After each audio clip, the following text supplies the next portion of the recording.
I think someone quickly has to tell Donald Trump and his administration that there's going to be a lot of visa applications coming from South Africans, especially from that particular race. If you know what I mean. What am I saying? Well, it looks like Bafana Bafana are, slowly, opening a door for themselves to force themselves into that World Cup that will be hosted by Mexico, Canada, and the US of A. The World Cup qualifiers are on, and South Africans have a reason to smile. It is this generation of footballers that are rewriting history for themselves. They did extremely well in that AFCON 2024 in Ivory Coast when they finished third, and after 11 games or so, I think we're 11 games or 12 games undefeated under Hugo Broos. The old man, the Belgian, has done fairly well, and for you to be overly critical over the old man would be unfair. He came here while many of us did not favor him, and he did the unexpected. We've already qualified for the AFCON that will be in Morocco. We did extremely well in the previous edition of AFCON. Now we are getting closer to that World Cup in 2026. Yes, I do go by the name of Oscar Sense Football, where I engage and discuss on anything to do with football from Africa to the world and from the world to Africa. A great game last night between Bafana Bafana versus the Kingdom of Lesotho, winning that one 2-0 at home. Well, in this episode, I am looking at the next 5 games for Bafana Bafana in the World Cup qualifiers, in particular the one that will be played Tuesday evening in Benin, which will be game day 6 or the 6th game of the 10 games that will be played in the World Cup qualifiers. I think this is a moment where I also need to explain overall how many teams will qualify for the World Cup, the upcoming World Cup in USA, and how are the World Cup qualifiers decided here in Africa. Well, we have 9 groups, A to I. That's how many nations we've got on this continent. So we've got 9 groups, A to I, and all the top teams will have an automatic qualification to go to the World Cup. Meaning, you win your group, you have booked yourself a ticket to go to Mexico, Canada, and US of A. I think it was because of Morocco that went as far as, was it the semifinals in the Qatar World Cup, or was it the quarterfinals? So that alone also boosted AFCON or CAF to have more nations to go to the, because I believe the previous one, I think it was 5.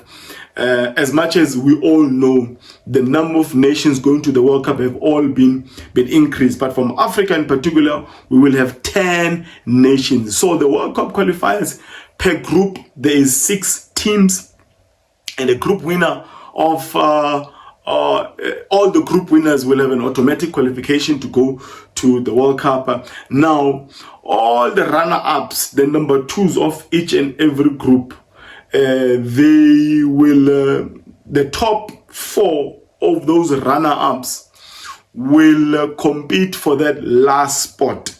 Meaning, in that group of number 2s, the best performing runner-up, top 4, they will go into a playoff where the winner of that playoff will be the 10th team that will join the other 9 going to the US of A. So simple math for Bafana Bafana: win your group and don't sweat around for playoffs. And I must be honest, I mean, there is still 15 points to compete for and play for. And if you're not from Africa, one thing about this continent or football, it is very competitive. There is no obvious games. I mean, okay, obviously, if you're playing fishermen from Comoros or, Chad, Sao Tome, those nations, football-wise, they are not as developed as other nations, but 70% of the nations, they're very competitive. I mean, you can play against Zimbabwe tomorrow. It's going to be a tightly contested match. It's not going to be an easy one. I mean, Super Eagles, a superpower in the football context, playing against Zimbabwe, they drew 0-0. Lesotho, Nigeria, they drew 0-0. And Bafana Bafana approaching this match, they also had to, they could not be complacent or think that they are the best thing ever. So they just had to make sure with the chances they got. And I must admit, a lot of chances were wasted yesterday. You know what, with Lyle, Frosler, Mofokeng missed a plenty of them. But you know what, this generation, we are excited. And hence you're seeing a lot of stadiums being filled up by South African fans. Polokwane sold out. Bloemfontein sold out. Gqeberha PE was sold out. And this is exactly what you want with your national team when they're playing. And the fans are responding. Bafana Bafana is playing well. Hugo Bruce has been the best thing for Bafana Bafana. Now, and I had to also check the other games in the group, how teams played. And I must be honest, any Zimbabwean watching this episode, please do comment on the section below as to how, guys, did you not win that game against Benin? Yes, Benin were leading 2-0. And I think Washington Aruba playing for Marumo Gallants, he will be pinching himself. He will be very angry with himself. I mean, the stupid mistake, elementary, foundational mistakes, schoolboy errors he committed for this first goal, absolutely unacceptable, especially from a veteran like him. I mean, Aruba is over 35. He's been playing in the PSL for the longest time. That was a gift for Benin. Leading 2-0, you would think, okay, the game is dead and buried. But the Warriors from Zimbabwe, they came back and managed also to help Knowledge Musona, a beautiful true pass coming from the right flank. Beautiful goal from Knowledge Musona, who nowadays is playing his trade in the Middle East, collecting those dollars up there, tax-free. So I think this was a match Zimbabwe was supposed to win. They missed some chances. Munetsi playing for Wolves, he was the first one to put to score for Zimbabwe. Missed a free header in the box when they had a corner. Watch the highlights between Rwanda and the Super Eagles, and I must tell you this: I don't know how Bafana Bafana lost that game against Rwanda. If I remember well, we were playing in some artificial turf. The pitch was wet, waterlogged, and we had to play the game. And it was not the same stadium that Super Eagles were playing at against Rwanda. And but Rwanda now, they have to come back. They have to come to South Africa. I don't see Rwanda winning in South Africa at all. But now, the reason I'm mentioning Super Eagles, they are probably the nearest challengers to that South African #1 spot, and it's not going to be easy. Now, if the Zimbabwean Warriors go to Akwa Ibom, I think it's Akwa Ibom in Uyo, Nigeria, and they play the same way they played against Benin, with those schoolboy errors, they will be punished. I mean, the starting 11 of the Super Eagles, they had Moses Simon, they had Chukwueze playing for AC Milan, they had the Galatasaray #9, Victor Osimhen, they had Iwobi playing for Fulham, coming from Arsenal. And there's that boy, I know he started from the bench, but he's a workaholic. He's a number 6. Ndidi was playing alone because the new coach is applying a 4-1-4-1 system. Didi was playing as a one-man defensive midfielder, with Iwobi playing more as an 8 or closer to a 10, but a lot of attackers. Iwobi, Moses, Chikwueze, Victor Osimhen.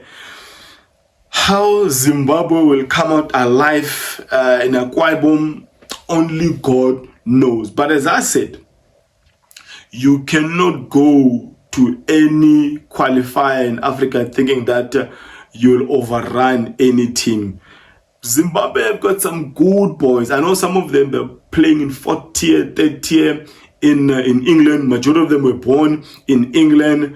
But others are some decent players. You still have a come-up Elliot, Knowledge Muson, who can come in late and kill up. I mean, they were playing very well against Benin. I don't know how Benin. Now, let us go to the game between Benin and South Africa. This is a must-win for South Africa.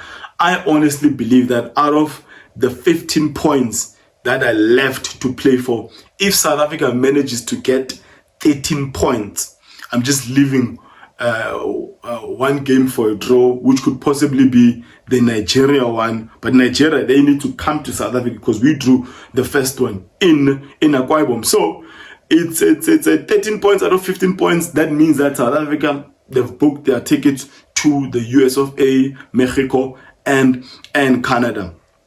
Now let's look at the game against Benin. If you listen to the post-match last night after the Lesotho game, you'll notice that Coach Hugo Bruce gave Relebohile Mofokeng a start only because it was Lesotho. I doubt it's going to be the same thing. I don't think Coach Hugo Bruce is going to start Relebohile Mofokeng against Benin in Benin, if you listen to the post-match interview last night.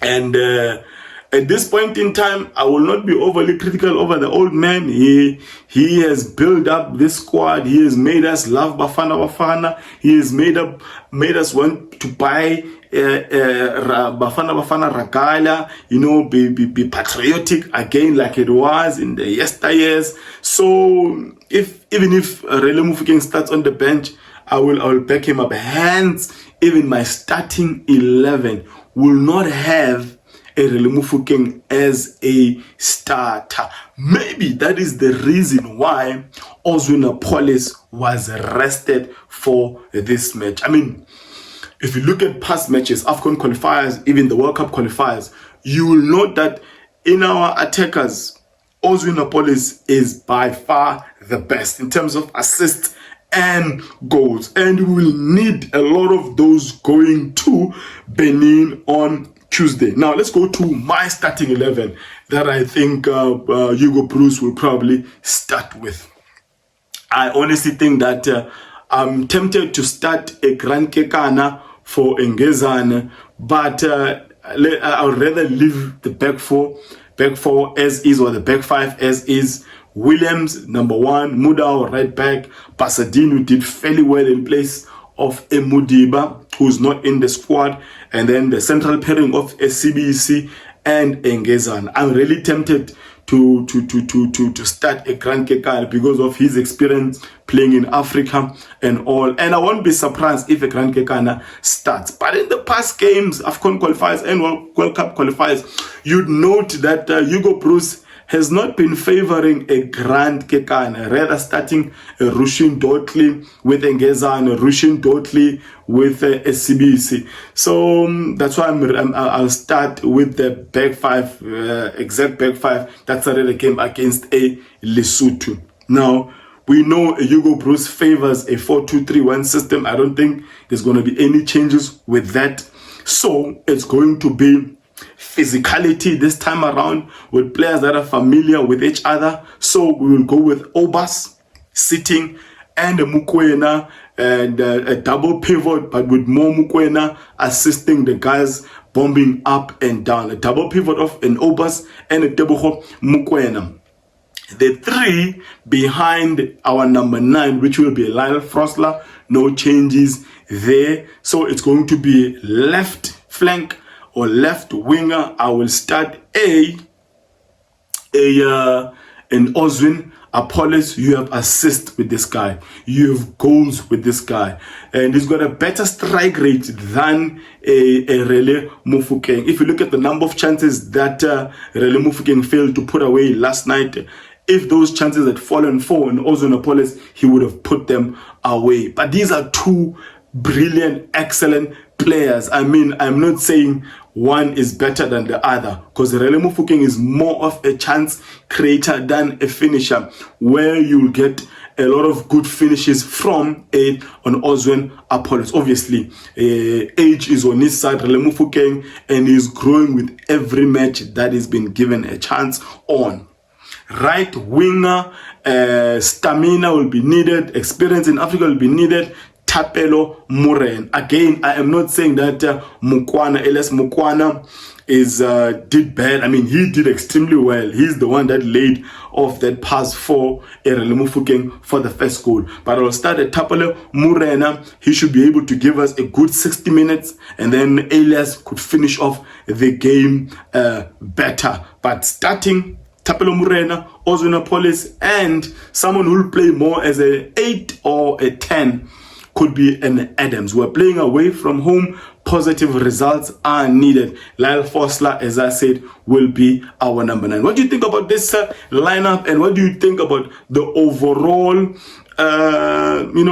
our chances of getting to the US of A, Canada, and Mexico? And I'm excited, for this Bafana squad. Hugo Bruce should be given his flowers. He has done extremely well for SAFA, for South Africans. We have fallen in love yet again with our national soccer team. If you're seeing this space and this content for the very first time, would love it if you join the family. You do support the channel by liking, subscribing, commenting, watching the ads. All of that contributes to the growth of this channel. I still am praying, obviously seeking sponsors so that I can go to the AFCON in Morocco end of this year, and also the Club World Cup with Mamelodi Sundowns in the US of A. My US visa is expiring in July, and if there's a sponsor out there who could be willing to sponsor the brother to go there, I will not say no. But now let me end it there by declaring, may my God bless you all.